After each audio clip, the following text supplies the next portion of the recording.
Hello! Bonjour à tous! On vous retrouve aujourd'hui dans la capitale pakistanaise, Islamabad. Et c'est bien loin de tout ce qu'on peut s'imaginer de ce pays. On pense au désert, à l'aridité, à la poussière. On pense aussi à la pauvreté, à l'insécurité. Mais Islamabad, on va le voir, c'est bien loin de tout ça. Et il y a une petite particularité qu'on va te faire découvrir tout de suite et que personnellement, on adore.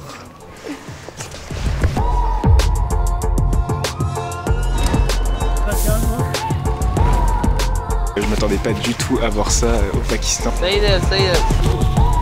And it's not safe for us. Il est à 235. Il faut vraiment s'inquiéter quand cette valeur elle est au-dessus de 150.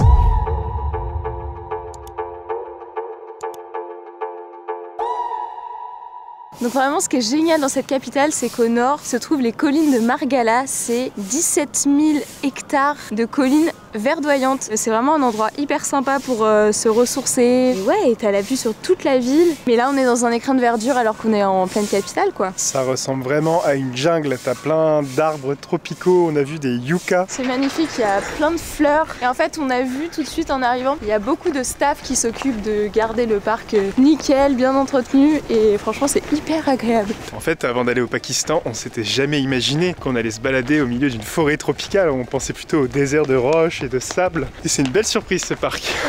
Ouais. Ok, c'est parti. Maintenant, vous allez découvrir les habitants des lieux. Ils sont des centaines, je pense. On en voit partout depuis ce matin.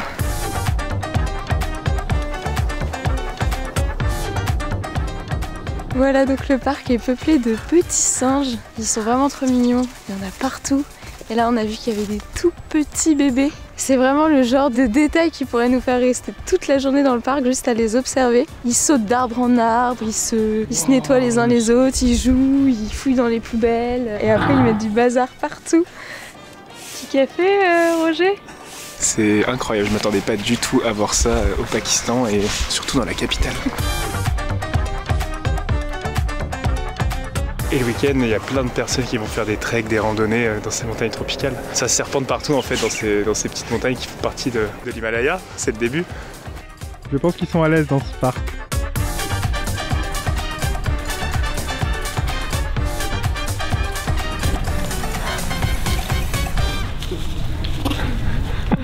C'est les premières personnes qu'on croise et tout de suite on se prend en photo. What do you think about this place? It's a very beautiful place. God bless you. Il parlait pas anglais, mais au Pakistan, il y a énormément de monde qui parle anglais et ça, c'est génial. Première voiture qui passe, on fait du stop et je crois qu'il va nous emmener. Thank you very much. On a juste levé le pouce une seconde et les gens s'arrêtent naturellement pour nous emmener, c'est génial. Et l'état des routes dans cette ville est incroyable, c'est parfait.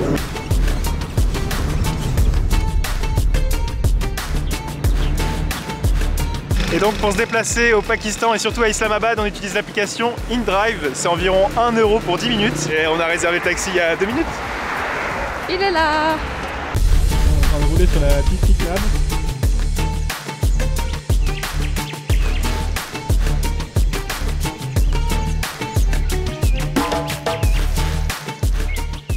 Bon ça y est, on vient d'arriver devant la mosquée Faisal, c'est la plus grande mosquée d'Islamabad, c'est un véritable symbole ici et c'est aussi la plus grande mosquée du pays. Rien que les minarets ils font 80 mètres de haut donc c'est vraiment un monument énorme, c'est assez impressionnant quand on arrive en face. Et comme tu peux le voir, l'architecture elle est assez futuriste. En fait c'est une architecture qui est inspirée des tentes bédouines et d'ailleurs cette mosquée elle a été financée en majorité par l'Arabie Saoudite, par le roi Faisal, dont la mosquée tient le nom, qui l'a financée à hauteur de 120 millions de dollars. Et à l'époque, les gens ils ont quand même assez critiqué la construction de cette mosquée parce qu'elle coûtait très cher, parce qu'elle n'était pas du tout traditionnelle. Et aujourd'hui, c'est vraiment devenu un symbole de la ville, ça apporte du tourisme, les gens viennent la voir et je pense que de plus en plus, les habitants d'Islamabad sont fiers de ce monument qui est quand même magnifique, il est fait tout en marbre. What do you think about this monument? Very nice. It's obvious, beautiful. Very beautiful. This is beautiful. So what do you think about this monument? هذا قناة سوي هذا مسجد مال صلاة هذا زين سوي ترتيب ويا هذا إسلاماباد كله زين مال مطعم कोई मुश्किल नहीं Very good, beautiful. Aujourd'hui, les Pakistanais sont vraiment très fiers de leurs monuments, de leurs mosquées. Et puis on voit que c'est un lieu de rassemblement, on voit qu'il y a toutes les familles qui sont là aujourd'hui. On voit beaucoup de femmes et ça faisait longtemps qu'on n'avait pas vu autant de couleurs, donc ça fait plaisir. Et avec tout l'espace extérieur, c'est une mosquée qui a une capacité de plus de 75 000 personnes, donc c'est vraiment énorme. So nice, beautiful. Tesal mosque. Thank you very much.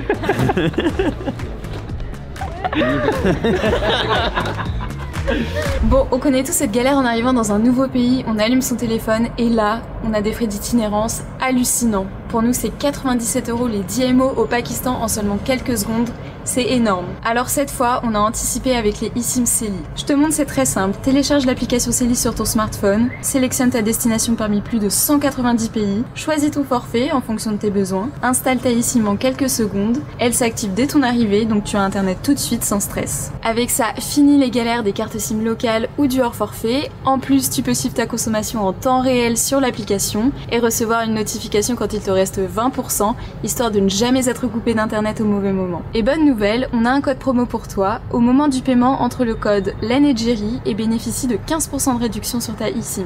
C'est compatible iPhone et Android et le service client est disponible 24 h sur 24, 7 jours sur 7. Franchement, c'est une solution hyper pratique pour voyager, alors télécharge l'application Celi dès maintenant en scannant le QR code à l'écran et profite d'une connexion instantanée partout dans le monde. Ça y est, nous quittons cette magnifique mosquée. On peut pas aller à l'intérieur malheureusement puisqu'elle est ouverte qu'au moment des prières. Il est déjà 10h30 donc on a le ventre vide et on va te montrer ce que c'est de prendre un petit déjeuner traditionnel au Pakistan. C'est parti. En fait, il y a plein d'hommes qui sont assis sur le trottoir. Ils ont tous un marteau-piqueur en face d'eux et c'est des gars de chantier. Ils attendent qu'on vienne les chercher pour leur proposer un chantier. Bon, là on est dans un petit quartier résidentiel et donc c'est tout vert, vraiment. On est entouré d'arbres, on voit pas le bout de la rue tellement c'est rempli de verdure. Et on a vraiment l'impression d'être tout le temps dans une forêt parce qu'il y a plein d'oiseaux. Il me semble qu'il y a plein de buses partout dans la capitale.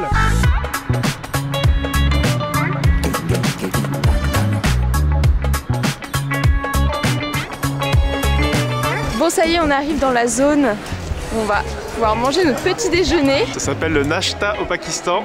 C'est parti. Palata, palata. Salam alaikum. Tic tac. Deux paratha. Deux chai. One chana, one anda. Ça y est. Voilà tout ce qu'il faut au petit-déj, c'est plein d'huile. Là je crois qu'il y a du chana, du blé. Dalmash, chene, chana, neri.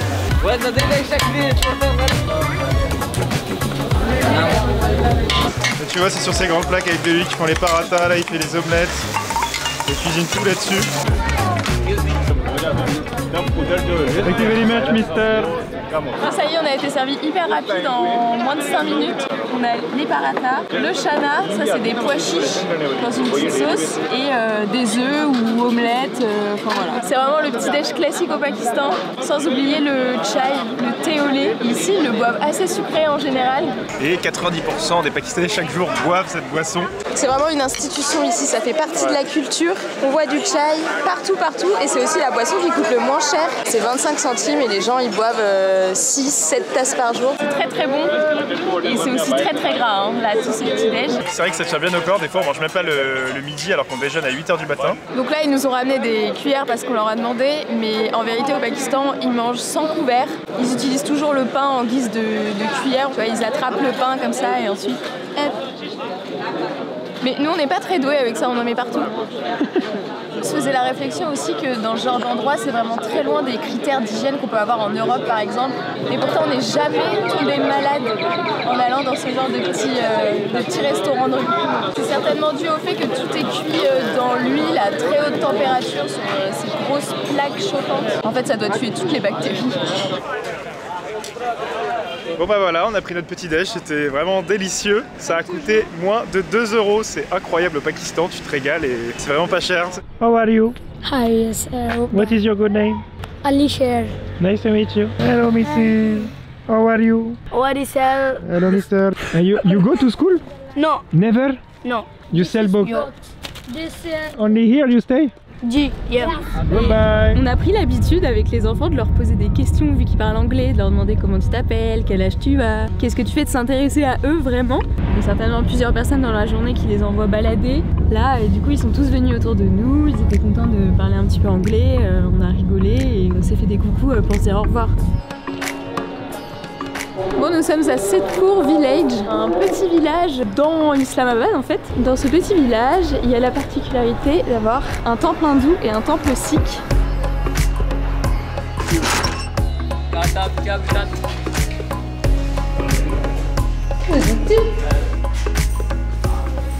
Et donc là, on est dans le temple sikh et c'est devenu le local poubelle. Moyen. Moyen.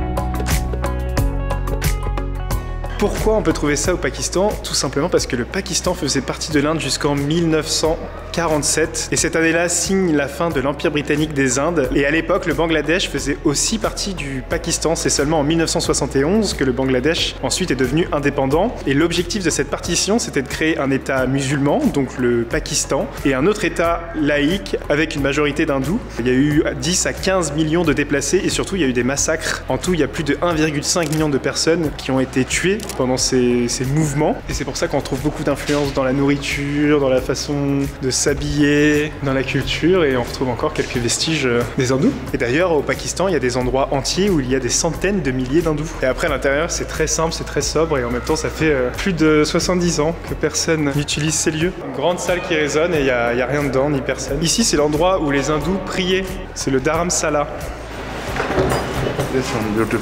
Ils ont vraiment transformé ce petit village en un lieu ultra touristique. Donc on a vu en arrivant qu'il y avait plein de petites boutiques touristiques. On va aller faire un tour pour voir quand même et poser un peu de questions parce que le monsieur tout à l'heure parlait pas très bien anglais. Il nous a dit qu'il y avait plus du tout d'hindous à Islamabad, mais j'ai cru lire qu'il y en avait quand même encore un petit pourcentage. Peut-être qu'il y en a ici, donc, on va voir.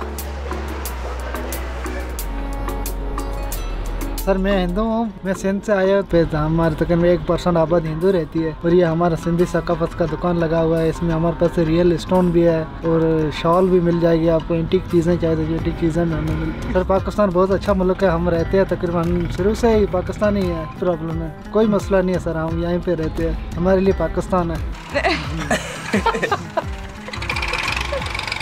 La demande en mariage. Un peu imposant.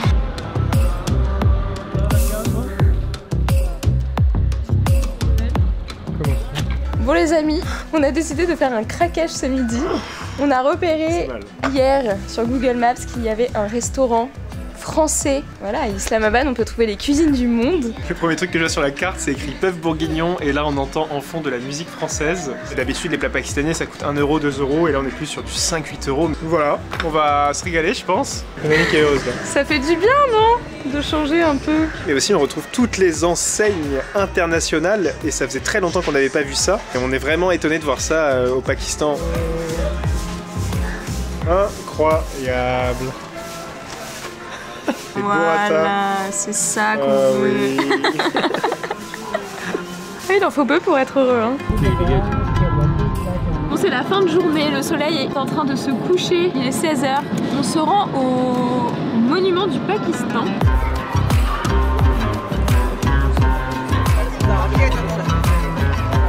On est au monument du Pakistan qui a été inauguré en 2007, donc c'est tout récent. Et en fait, ça représente les 4 provinces du Pakistan.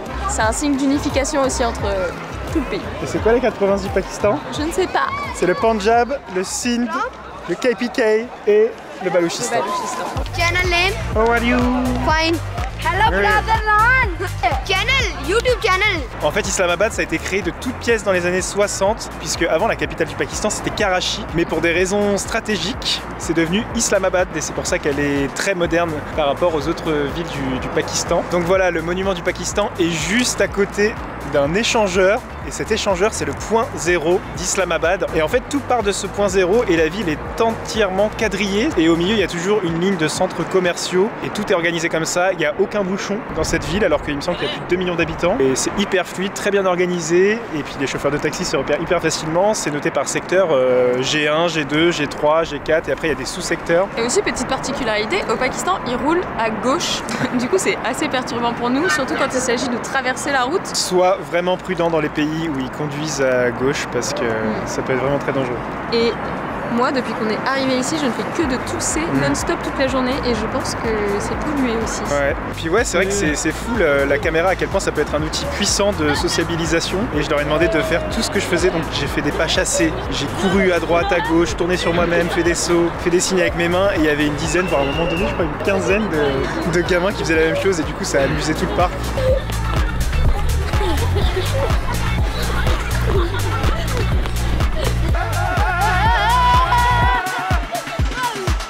Et ensuite, je sais pas, il y a plein de gens qui ont pensé qu'on était des youtubeurs ultra connus et ils ont voulu se prendre en selfie avec nous. Ah bah moi, il y a toute une classe de filles, elles se sont toutes prises en photo avec moi, c'était très drôle. C'était un peu la folie là autour du monument et puis d'un coup, toutes les écoles sont parties et hop, c'est redevenu tout calme. C'est ça. Et voilà, nous quittons ce monument à 58 millions de dollars.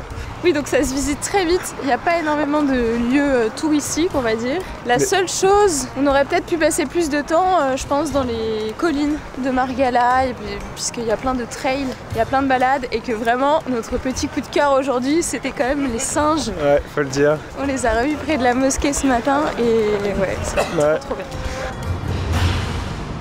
Bon, tout à l'heure, je vous ai dit que je toussais beaucoup depuis qu'on est arrivé à Islamabad et que je pensais que c'était peut-être dû à la qualité de l'air et à la pollution. Donc là, on vient de rentrer à l'hôtel. Et j'arrête pas de tousser encore, c'est de pire en pire, j'ai le nez tout pris. J'ai eu du mal à respirer aujourd'hui à plusieurs reprises. Donc j'ai vérifié et effectivement il y a un gros problème de pollution ici à Islamabad et dans toute une partie du Pakistan. La donnée c'est IQA, indice de qualité de l'air. Actuellement là où on se trouve il est à 235. Il faut vraiment s'inquiéter quand cette valeur elle est au-dessus de 150. Et à titre de comparaison, actuellement à Paris, cet indice il est de 33. Ça va pas du tout quoi. On voit beaucoup de gens porter des masques chirurgicaux dans la rue, mais je viens de vérifier, en fait ça filtre pas du tout l'air pollué. Et dans l'année 2023, les pays les plus pollués, en premier c'était le Bangladesh, en deuxième le Pakistan et en troisième l'Inde. Et je suis pas la seule à tousser puisque j'entends régulièrement dans la journée des gens qui toussent. Donc bah pour nous, j'ai envie de dire ça va, on va être là juste 1 mois, 2 mois, 3 mois, mais il faut s'imaginer que les gens vivent ici à l'année. Il doit y avoir des graves problèmes de santé, de poumons, des cancers qui se développent. Et nous revoilà pour notre dernier jour à Islamabad, dans la capitale du Pakistan. Aujourd'hui, nous allons essayer de trouver un barbier. Et il y en a un juste là. Walaikum assalam. Donc tu vois, les barbiers au Pakistan, ça peut se passer comme ça au milieu d'une sorte de rond-point ou d'un parking. On est sur un parking et je pense que je vais essayer de faire ça. C'est pas parce qu'ils sont dehors qu'ils coupent moins bien. Hein. Petit miroir, les petits produits, t'es comme chez le coiffeur mais avec une ambiance différente. Donc là, sur un même trottoir, tu as le barbier juste derrière moi. Et de ce côté-là, il y a un cordonnier qui répare les chaussures. Ça coûte 25 centimes la réparation. Et au même endroit, donc on est sur un parking, tu peux voir des gars qui sont en train de réparer une voiture. Et il me semble qu'il y a même des gens là qui vendent des fruits et des légumes. Donc voilà, comme dans de nombreux pays, les trottoirs sont de véritables espaces de vie. Allez, c'est bon, c'est ton tour. C'est mon tour, c'est mon tour. Tiens, je sais pas, il parle pas anglais, c'est marrant. Je sais pas coupé les cheveux depuis 2 mois. J'aurais pas un peu le fou du village? Si. Donc là, je suis en train de me faire coiffer sur un parking, c'est la première fois de ma vie. Il y a les oiseaux qui chantent, le soleil sur le visage, je suis bien. T'as un petit public aujourd'hui. Mais des fois au Pakistan, il y a des gens qui ont fait ça, il y a 50 personnes qui s'attroupent. Mais là, on est un peu planqué, l'air de rien, entre les arbres. Et ce qui est assez marrant, c'est qu'il a commencé avant de me demander ce que je voulais. Donc il a équipé, il a tout, hein. Il a les tondeuses, les rasoirs. Je propose qu'on s'arrête là, sur la coupe. Je sais pas ce que vous en pensez. Chaussée aux moines. Dites-nous en commentaire. Mais je regrette pas du tout parce qu'il a l'air de bien s'appliquer. Et au pire, même s'il me rate, c'est 33 centimes pour la barbe et 33 centimes pour les cheveux. Et là, juste à côté de moi, il y a des mecs qui sont assis sur le trottoir et ils attendent leur tour. Ok, la barbe maintenant. J'ai jamais vu quelqu'un couper les cheveux si vite. Ça a duré 5 minutes. Ah oui. Same. Clean, just clean. Just clean. Okay. I want this. This, okay. Attends, faut être sûr là, faut être sûr, je suis pas sûr. Somebody speak English? सही है समझ लग गया Okay, okay. Little. Allez, on coupe tout. Ah, la moindre erreur est fatale. On commence à voir son petit public. Le mec a rigolé quand il a vu en dessous. Parce qu'au Pakistan, les gens sont très soigneux avec leur barbe. Good or no? Je trouve que la barbe c'est bien, après le dégradé des cheveux il est pas hyper bien fait. Alors, chauffeur de taxi qui s'improvise. Vaporisateur. Hello. Hello. Bon, il dit qu'il a filé, mais je crois que le dégradé est pas très bien fait, mais c'est pas grave. Après, pour 66 centimes, on va pas pinailler. Bon donc quand on a commencé il y avait personne. Et là regardez, un petit peu plus de monde. Thank you very much. Bon voilà, ça a duré 10 minutes. C'était 66 centimes mais on lui a donné 3 fois plus. Voilà, Fez, shukriya. Ok. Thank you. Bon bah voilà une bonne chose de faite. Je regrette pas du tout de l'avoir fait dans la rue, c'était cool. Il y a des interactions, les gens s'arrêtent du coup. Bon, on vient d'arriver dans le parc Fatima Jinnah qui se trouve vraiment au centre d'Islamabad et c'est un grand parc. Là on est dimanche et donc c'est le week-end ici et il y a plein de petites familles et je trouve qu'il y a une ambiance assez apaisante ici. Et là juste derrière nous il y a un petit temple d'influence moghole et il y a des personnes qui sont en train de se prendre en photo et en fait il y a un mariage qui est célébré. Il y a des gens qui font du tir à l'arc. Oh my goodness, it's professional! Et aujourd'hui, on va faire une rencontre avec deux Pakistanais. On a rencontré l'un d'eux il y a plus de 2 mois dans les montagnes pakistanaises. Et c'est une personne qui fait partie de la communauté LGBT et qui a accepté de répondre à quelques questions face à la caméra. Donc on va le rencontrer aujourd'hui pour ça dans ce parc.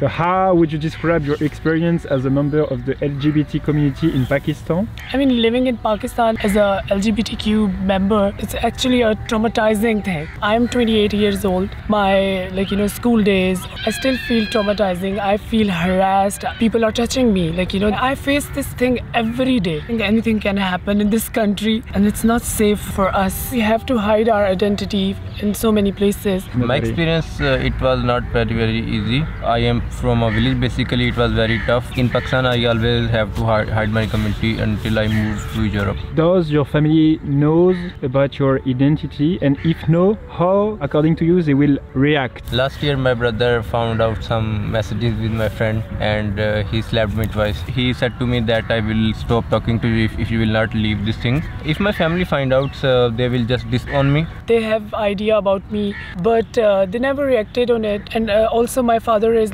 pushing me these days to get married with one of my cousin. I cannot destroy someone's life. I mean, she's a girl and I don't want to marry her. A lot of my friends, they know, they give me a push to live in this country.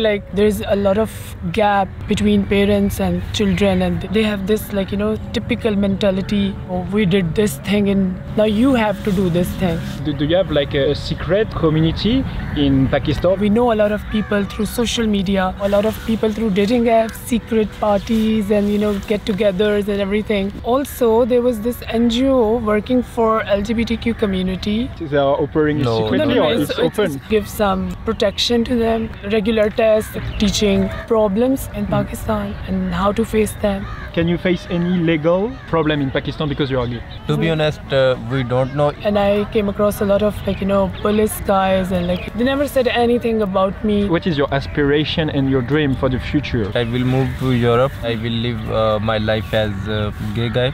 I cannot live my life as I want. A lot of my friends, they move abroad. They're having their good life, so I want to move out from this country. But everything comes to Islam that it's restricted in Islam, so we cannot say anything. I say them, I know it's a sin and it's my life, I will do whatever I want, so you don't have to say anything to me. Thank you very much, guys. Thank you.